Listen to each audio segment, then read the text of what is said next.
मध्य प्रदेश में विधानसभा चुनावों के परिणामों की तैयारियां शुरू हो चुकी हैं। इन परिणामों पर जितनी नज़र राजनीतिक दलों की है, उससे कहीं अधिक जनता अपनी नज़र बनाए हुए है।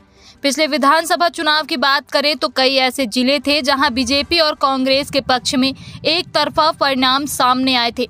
इसी को देखते हुए इस बार भी बीजेपी और कांग्रेस दोनों ही दलों की नज़र इन जिलों पर बनी हुई है। मध्य प्रदेश के इन जिलों के परिणामों पर कांग्रेस और बीजेपी सबकी नज़र बनी हुई है।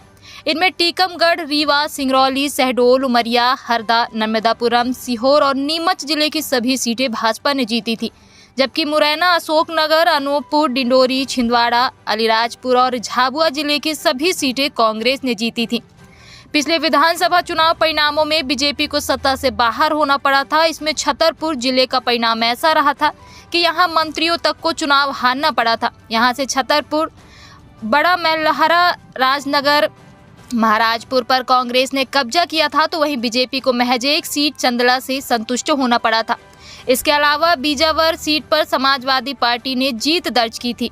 खरगोन जिले की 6 में से 5 सीटें कांग्रेस ने, तो एक पर कांग्रेस के बागी केदार डाबर निर्दलीय चुनाव लड़कर जीते थे। अब ये कांग्रेस के टिकट पर चुनाव मैदान में है।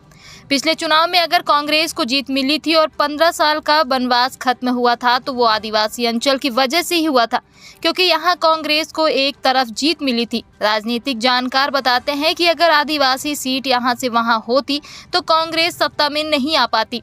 यही कारण है कि इस चुनाव में भी कांग्रेस का फोकस आदिवासी अंचल पर रहा है, जिसकी कमान कांतिलाल भूरिया को दी गई थी। मालवा निमाड़ में 15 जिले और 66 सीटें आती हैं। यह क्षेत्र किसान और आदिवासी बाहुल्य है।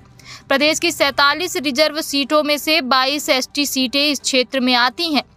इस बार के चुनाव में इस क्षेत्र में करीब 79% वोटिंग हुई है। पिछले चुनाव में कांग्रेस ने यहाँ 66 सीटों में से 35 सीटों पर विजय हासिल की थी। वहीं बीजेपी केवल 28 सीटों पर संतुष्ट हुई। इसी कारण मालवा निमाड़ सूबे का वो इलाका जो सत्ता की चाबी कहा जाता है, एमपी के इस इलाके ने जिसका भी साथ दिया, उसे सत्ता हासिल करने से कोई नहीं रोक सकता है।